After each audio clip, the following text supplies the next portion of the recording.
Hello and welcome to a channel update. I felt it was about time to do one of these because it's been a while since the last one of these that we did. It's been probably a month, maybe a month and a half. Maybe I'm misremembering where I did one in between. Anyway, yes, it's been a while.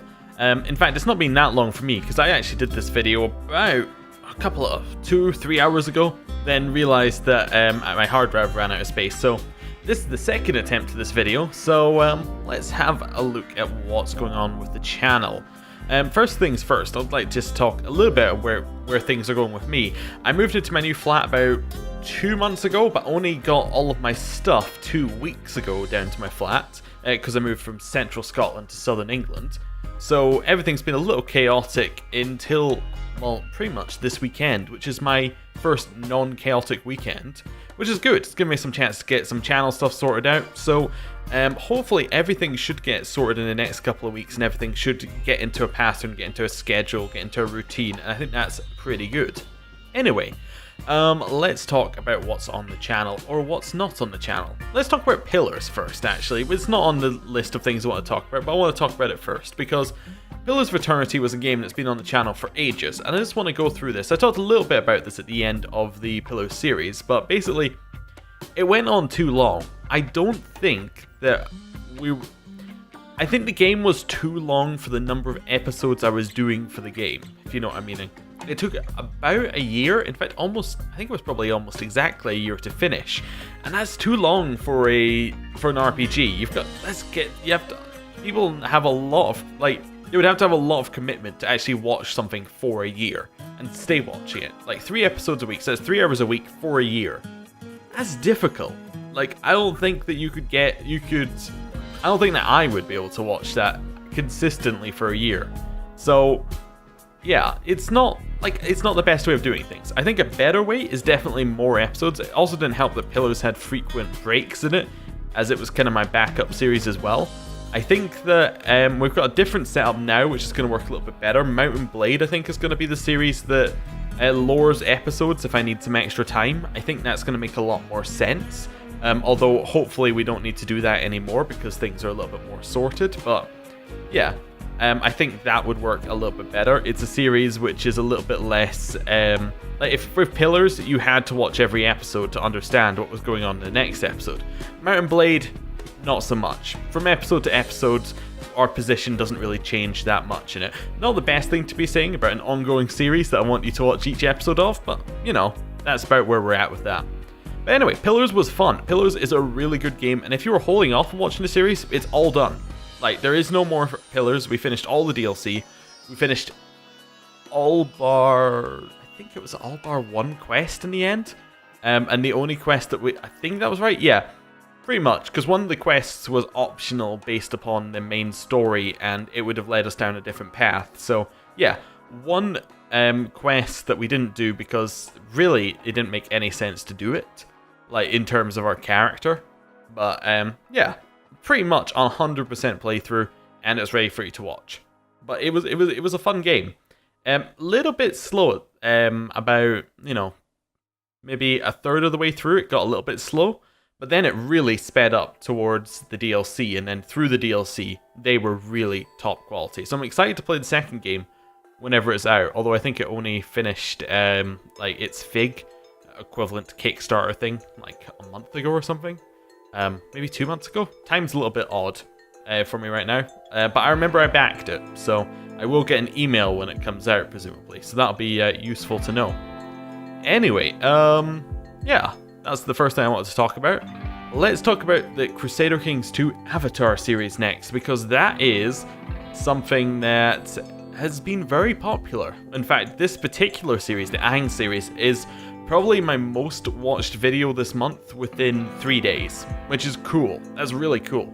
Also doesn't bode well for the rest of the content that this was the most watched within a couple of days, but really cool that people are into it. And yeah, I think, unfortunately, that's going to be the last Avatar mod series we do for a while, at least until it gets updated, because it feels unfit. We've got to the point where we're just in unfinished content. There is no more content to do in this mod.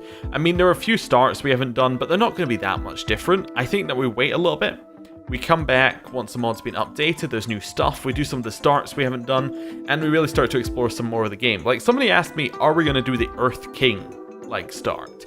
And he said it was really cool, and I'm thinking, yeah, but on the mod page specifically it says, this is not done. Which just leads me to believe that we're just going to be like having fun, and then we're going to do what happened in the Fire series and just run out of content.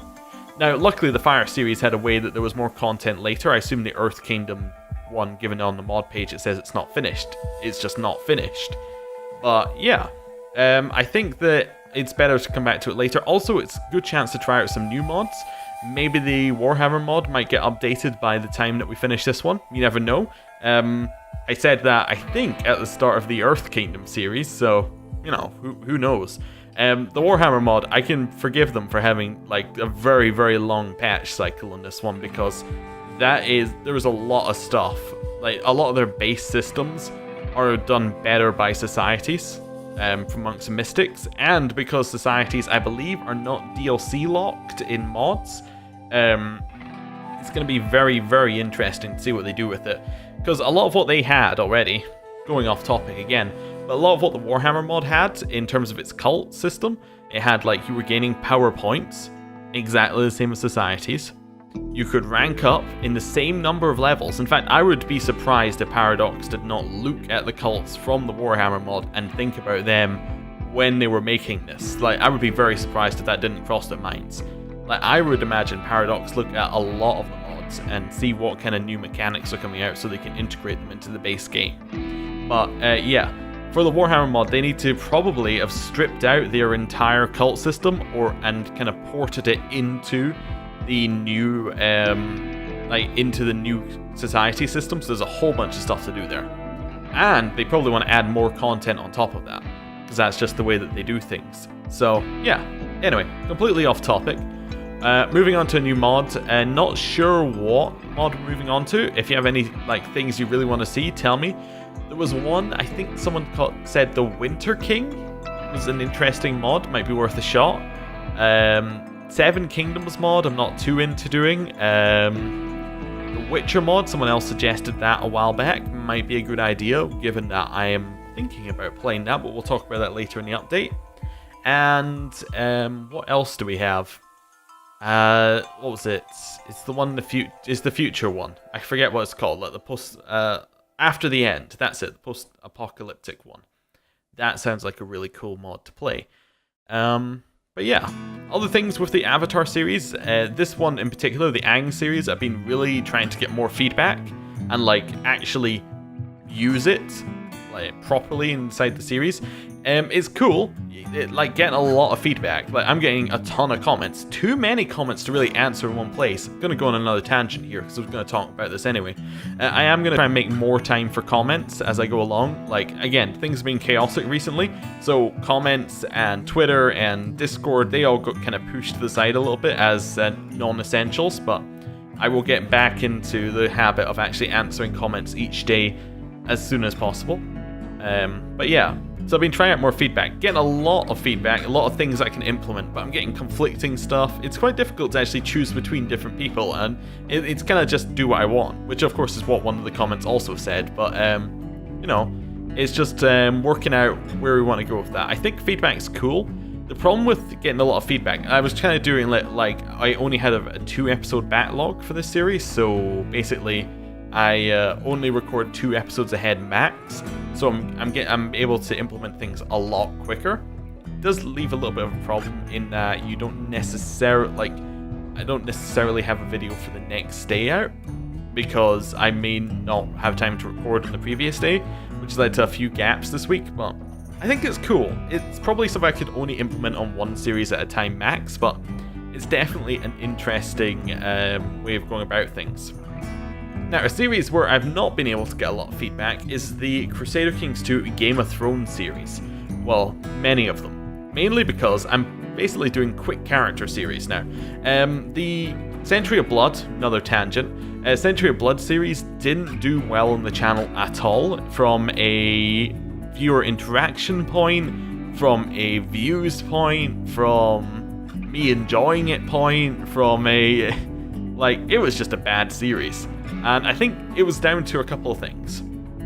I think it was down, mainly, the essential bit was, 1, Century of Blood was overplayed. Too many people played it. It was essentially just an extra bookmark for the game. It wasn't that interesting. And then everybody was like, this is the new thing. I'm going to play it. And I was late to that train to start with. So I didn't even get the people coming in saying, oh, this is cool. What's new about this? It was just like, oh, I've seen this before. It's boring. Can we move on to something else? So that was a bad start. And then I made it an RP series, which I don't think works at all now that I've tried it out when you don't know anything about the area. Like, I think the first one, the Fosway one, you could argue it's a similar situation. But the Fosway series had one huge advantage over the Century of Blood series. It had lore, it had the Duncan Egg books to back it up. It had some characters you knew about, it had some people you knew about, and the character that we were playing ourselves in that series had he had a backstory. He had a huge amount behind him to push things up, and there were more events, because over in Westeros there was all the night events, there was the the fact that you were part of the Iron Throne, Seven Kingdoms, but yes, you were part of that, so you were part of all of the intrigue and all that sort of stuff in there. That was all cool. The Century of Blood, you got some random person over in Essos, who cares about them? Like, something else happened in Essos, somebody you've never heard of before, who cares? Like, it was just kind of, and when we're not actively doing anything, like we were playing quite reactively in that series, it didn't lead to a lot of interesting situations. So I think there was a little bit of a mismatch there. I think an RP series can work, but surprisingly, for a series where you just kind of let things go and kind of play to the character, I think you need a lot more. You need to have planned interesting stuff to be around you when you're doing it, so that when you're sitting there waiting for opportunities for your character, other interesting stuff is going on that you can be invested in. I think that's where the kind of meat of that kind of series lies. Moving on to some quick character series, because I think that, there's a couple of reasons. I think that the quick character series are cool, because it allows you to do characters that you see in the shows and the books and all of that sort of stuff. And it allows us to kind of quickly go through different characters, see how things go. We can still play towards the character, but we can have specific goals. It's basically, we see how things play out if we play in a certain way with a certain character, which is cool. And it's basically the same scenario each time, but it's cool seeing the differences. Another reason for this, to be brutally honest, is their new Game of Thrones series is coming out in 2 days. It's going to be very hype. Like, people are going to be very interested, they're going to look for Game of Thrones content. And if I have a lot of new series out, which are all, main character series, that is going to get a lot of traffic towards the channel, which, to be brutally honest, is something that I should be aiming towards occasionally. It's something that I should be aiming to get, if I want the channel to grow, you gotta do a little bit of pandering, or a little bit of, working out where the searches are going to be going. So that is what we're doing with that. However, I didn't mean them to be this quick. I thought maybe 2 weeks a series. That's a reasonable amount, it's alright. We've been going about less than a week a series currently because of some very quick character deaths, and because we're only playing till the character death, that's the end of the series, effectively. A little bit of fudging on some of them, because some of them ended way too early for it to be a whole series, but yeah. I think that that's a cool way of doing things, and also they are a fun series to do. Like, there's something new each time we play them, which I think is good. The next series might be a little bit longer if things turn out right, but we'll see. Anyway, haven't quite decided what we're doing with that one yet. So, anyway, what are we going to talk about next? Yes, Mount & Blade. Let's talk about Mount & Blade next. Mount & Blade is a series which is alright. I'm not sure how good it is. If somebody who watches it would like to give me feedback on that, great. It seems like it lacks direction. It seems like I maybe went for direction in terms of, like, I was going for a small army that's very well trained and then can take on foes that are larger than themselves. I don't think that works in Mount & Blade. I think that categorically does not work in Mount & Blade, in fact, because your armies die too quickly. Like, if half your army dies, then yeah, your other 15 can be well trained, but who cares? If someone else comes along, you're still going to lose to them. You have to retrain up that 15, and then you're still not really going to beat armies that are that much bigger than you. I think that army size is actually, like, getting a large army size and being able to support it at Mount and Blade is a lot more important than, like, the actual skill of the individual troops. At least as far as I'm seeing. Maybe I'm completely wrong. Again, I don't really know I don't know a lot about Mount and Blade. But also it needs direction in terms of we need a goal. We need a thing to be aiming for, which we don't have yet. I'm going to start working towards that, but yeah, that's something that I think that series needs. I don't think it's quite there. I don't think the content is quite right, but I'm going to say that again with the next one we're talking about, Enderal.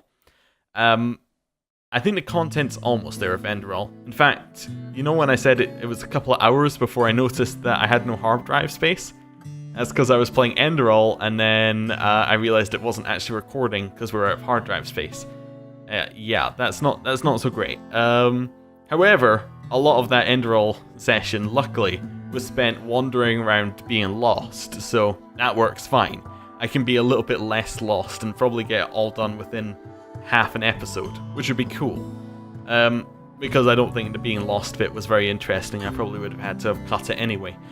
So that's good. But Enderal, overall as a series, I'm not sure if it's very good.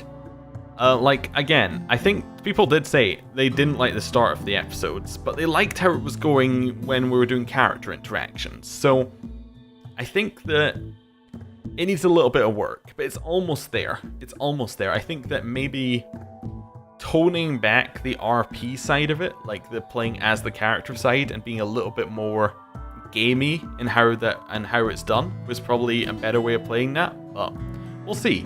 We'll see. Enderal's still fun enough. It's cool to play. It's nice seeing a game which is basically Skyrim, but like a little bit different, which is cool. Next one we're going to talk about is The Witcher. And this series has not started. By not started, I mean I haven't even started recording it. However, I really want to do it because I've been reading the books, and the books are, if you haven't read them, very, very, very good. At least in my opinion. And basically, I want to play the Witcher series again because I want to see a different way of playing it. Because the first time I played it, minor spoilers for The Witcher, like not major spoilers, like actually very, very minor. There's a band of terrorists / rebels in the game. You meet them about 5 seconds into Witcher 1. Well, yeah, half an hour into Witcher 1.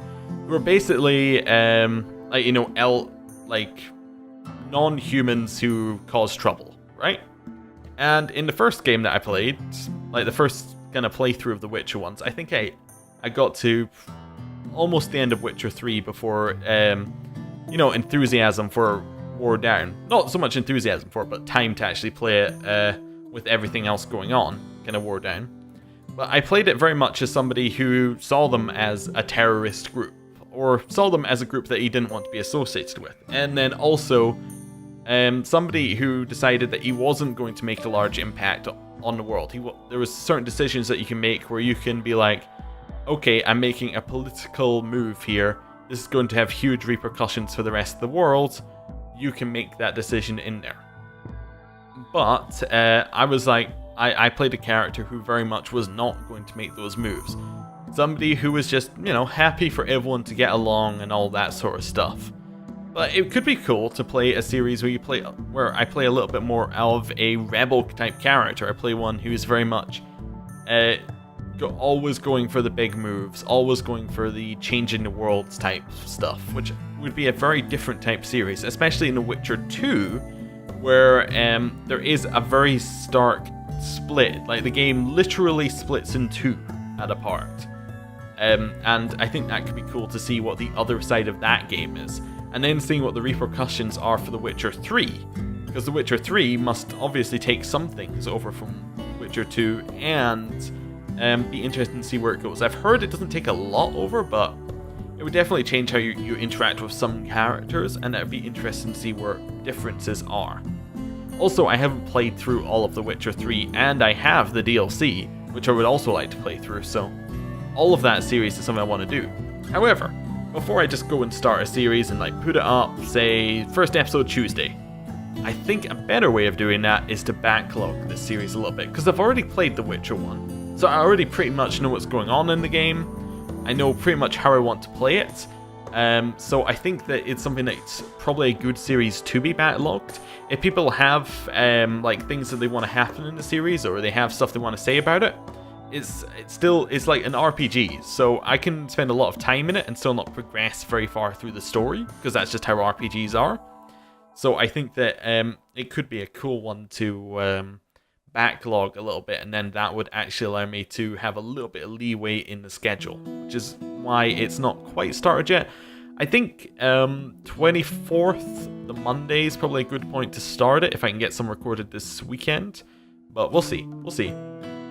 But overall, yeah, I'd like to start The Witcher as a series playthrough. And what I would probably do with The Witcher is start it at 3 episodes a week, alternating with 3 or 4 episodes a week. I'd alternate it with Enderal, because at the moment Enderal's every second day. And then when Enderal ends, if there's nothing that I instantly want to play, like instead of Enderal, what I will do is I'll just move the Witcher into 7 days a week, and we'll just do it like that.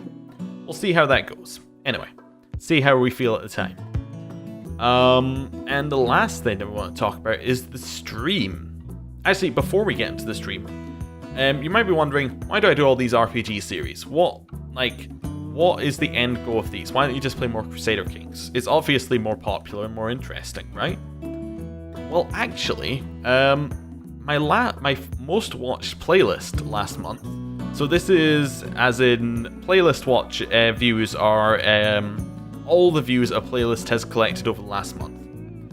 The most was not a Crusader Kings series. It was actually Jade Empire. Jade Empire, being a game that didn't get a lot of views on the channel when it first came out, but as a playlist as a whole, it gets a lot of views. So you get less people watching it as like individual episodes, but you get more people watching the whole playlist. So it's people are more committed to watching the RPGs. And I like playing them. I really want to make the channel somewhere where we have some varied content. So I think that all works together. And it's why I like to have a couple of different things going at once. Because Crusader Kings, yeah, I could probably make the channel more popular by just doing 5 Crusader Kings series. But, one, I would grow to dislike Crusader Kings quite a lot. Because actually, Crusader Kings is an easy game.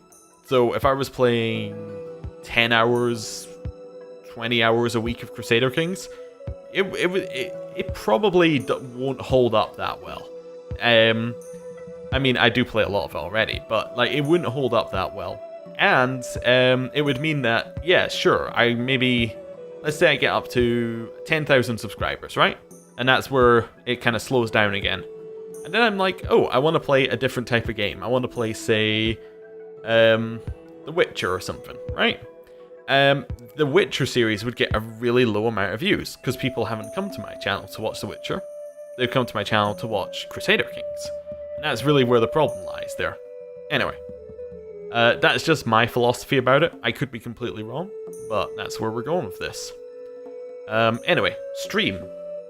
Stream is something I want to do as well, because this allows for a lot more varied content and allows for things that with a video series, there's kind of an obligation that they'll keep going until you reach the end. A stream is something you can kind of pick up, drop, and it's kind of a thing that I don't feel there's the same obligation to finish something on a stream, if you know what I'm meaning. Like, you just play for the length of the stream, you end it, and then if you want to do it again next week, you do it again next week. If you don't, you don't. So, things that I want to do for this stream right now are RimWorld. I want to play a little bit more of that. I want to do a little bit more like exploration of that. See how things are with the with the different patches. It seems like a good one. Also, it's good for a lot of kind of chat interaction, that one, because it gives it was one we did last time. It gives some opportunity for people to say, oh, what about this? And I can just I can implement their suggestions very quickly if I like them. While other games wouldn't work so well. I think Crusader Kings might actually be my personal hell to stream, because the back seating in Crusader Kings would actually be insane. And it's a game where you have to leave things, like sometimes you have to just let things work in the background on Crusader Kings. You have to just let things go. that would drive me nuts if I had people saying how we should do individual things in Crusader Kings. When Crusader Kings is more of a, well, it's a grand strategy. It's more of the overall plan kind of thing. Well, RimWorld, like if, for instance, we had one where I was trying to find a new joy source for people in RimWorld to make them happier, to make them not go crazy. And I was thinking, oh, we need to go and get wood to make a chest set, all that sort of thing. And someone was like, you could just use horseshoes. You just stick one outside, that'll make them happy. I'm like, yeah, okay, that's quicker. It's a good suggestion. Quickly implemented. It's anyway, hopefully that made a little bit of sense. I think Crusader Kings would be terrible. But why do I have Victoria 2 here? Well, because it's slightly different with Victoria 2, because I don't know the game. Like Crusader Kings, I would say I'm pretty good at it. Just as I'm being modest, I think I'm probably better than pretty good at it, because I played a lot of it, and I have done, like, the achievements in the game are at the point where I could do any of them, it's just a matter of having the time to actually do them. It's the kind of game, I think I've got it. I know how to play Crusader Kings. Victoria 2, no idea. I have no clue what to do with Victoria 2. My mind is going today.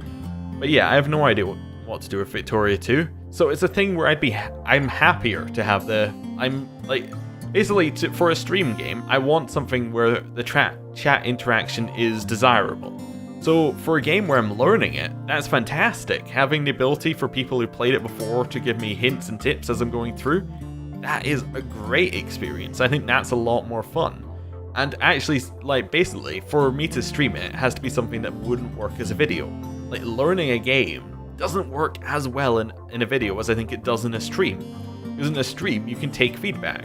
Well, in a video, it's like, it would have to work in, like, I do a video, get the feedback overnight, and then for the next video on the next day, like, implement it. I don't think it works as well. I think that for a stream, it's perfect. Hopefully that makes sense. If you have any other ideas for a stream game, then please tell me, because I am thinking about it. At the moment, the only thing stopping streams is a lack of time, but if I can start to get it... Right now, the problem is I need to, like, record everything for the week at a weekend, and then, like, put it out over the next week. If I can get it to the point where I can actually do that, then during the week, if I can get any backlog made for any of the series, I get a little bit of time on the weekend, we can do some streams. That's my current situation. We'll see. Streams are something I would like to do more of in the future, but once I get a good idea about it, like a good schedule set up, I think that streaming will be a lot of fun. Yeah, last stream that I did was alright. It was very odd, actually, having people do feedback in real time. Like, with the chat, it was really odd, because usually, when I'm recording, I can just go into a state, almost, I'm gonna say switch my brain off, but that's not what I'm meaning, but, like, I can just go into recording mode, effectively, and just start recording and just kind of go for it. While, when I had chat interaction, it was like, there was just a little interruption. I was like, oh, okay, somebody said something. I need to read that, and then, you know, still keep going. Like, don't just stop mid-sentence or something. So yeah, it kind of gives you, it's weird. Anyway, it's different from recording videos, which is what I'm used to, pretty much. But it was fun. Anything else to talk about? Not really. Discord is going to get used more over the coming weeks. I have some ideas. If you have any ideas for Discord as well, give me, tell me what you think. But my ideas are things like maybe kind of some more off-topic kind of stuff, like not just about the channel. Maybe like, what were you thinking about Game of Thrones this week? Maybe a little discussion bit on the Discord for that. Maybe some. I'm trying to think of what else we can have on. Like maybe some. What have you been watching this week? Maybe some. Here's a cool mod kind of stuff. Here's some cool other stuff. Here's something I saw, like some gaming news I saw, and I'll share and stuff like that. I think that's a better use for Discord, probably for Twitter as well. In fact, I'd probably have similar content on both going forward. I'm not entirely sure. I don't know what I want to do with it. I just know that there is potential there for stuff to be done. But yeah, this video has been going on just about half an hour, so I think it's time that we wrap it up. thank you for watching if you got this far, and I will see you in one of these many series. Thanks for watching. See you next time. Goodbye.